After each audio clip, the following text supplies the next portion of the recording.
Got the dream here. Artimis here from Club 937. Want to talk about the new album, why you're here in Detroit, all that stuff. So let's start with the new album. You got Crown/Jewel. Yeah. Now, Crown Jewel. Crown Jewel. Crown Jewel. See, when you write it down, it's got the slash thing. Oh yeah. And I'm dyslexic, so like I don't know numbers of letters and all that. So tell us about the new album. Crown Jewel is the album, but it's more so about the idea that Crown is an EP, standalone, and Jewel is an EP, and so they both make an album. Okay. Crown, of course, comes out April 14th, and Jewel comes out July 7th. The difference between both of them is Crown is more essential dream stuff.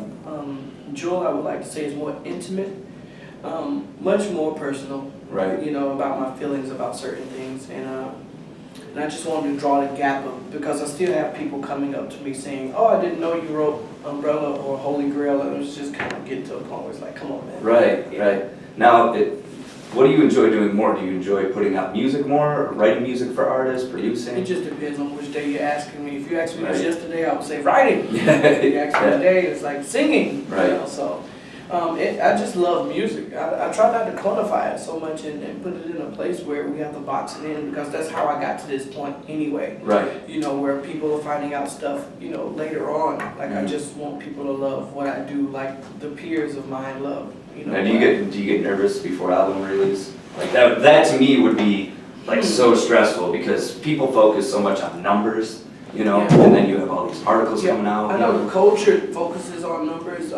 I just try to focus on the work that needs to be done. Like either that needs to be done, work done after an album. I remember the first album dropped, and because Shawty is a 10 was the first record I did for myself as an artist. It wasn't an idea to want to be an artist in the first place.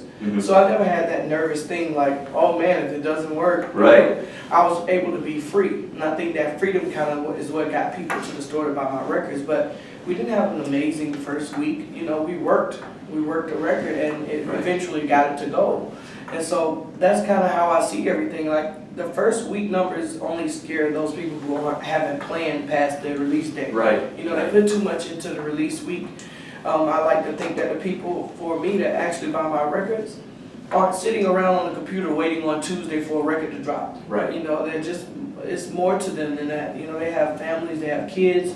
If they don't have kids, they're in college, they have tests, they have things to do. And so it's not all about these 14-year-olds sitting in front of the computer saying, I can't wait for a dream album to drop. 14-year-olds shouldn't be doing what I say I'm doing anyway. Yeah. Now, when you put out, you know, Crown and Jewels, you have obviously a whole bunch of tracks before, correct? And then you kind of number it down? No, I kind of keep it basic.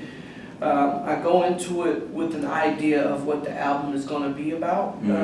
I wait on certain special songs to fill in blanks, but I try not to go over the amount of songs. And if I do, then those records end up on, you know, various versions of extra songs, probably for Target or for Walmart or whoever those outlets are. Or now we're doing extra songs for different streaming people and just different online things, you know, so people can have their own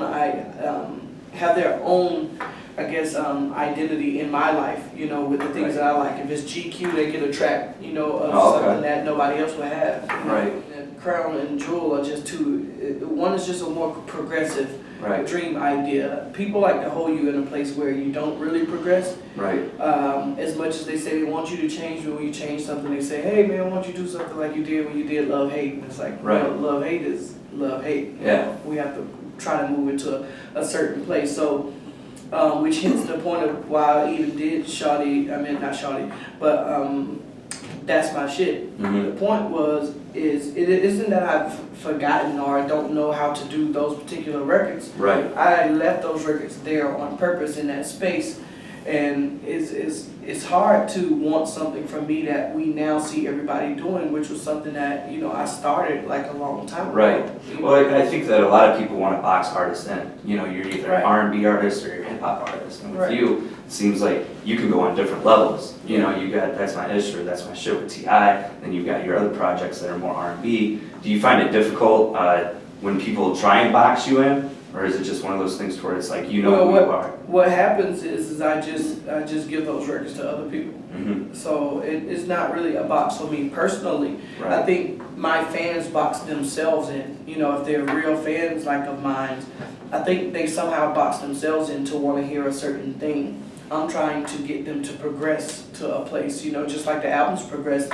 It was a fantasy record on Love versus Money that wasn't on the first album, and that was the record everybody loved from that. Right. And somewhere in between, people confuse radio with artistry. Mm-hmm. And radio, the singles that come off of it, they're supposed to be hooky and catchy. Right. But that's not supposed to be all. That's not the whole book. You know, those are just the title of the chapters of what's going to be inside of the book. Right. So I think what happens is when radio is playing records that sound like I Love Your Girl for like 7 years straight, then Mhm. everybody wants I Love Your Girl. Yeah. You know, and it's asking me to do that is crazy. Like it's like I did it. Right. And it's fine that everybody does that style of R&B song, but if you're with me, really, like let's move on. Right. You know. Now, do you have a tour planned after this? Yeah, we're putting together a tour right now, and there's a album that me and Pusha T are finalizing Mm-hmm. together, and that's probably going to be a tour that we're going to try to go You out. and Pusha? Me and Pusha T. That'd be Yeah. an awesome tour. That'd be awesome.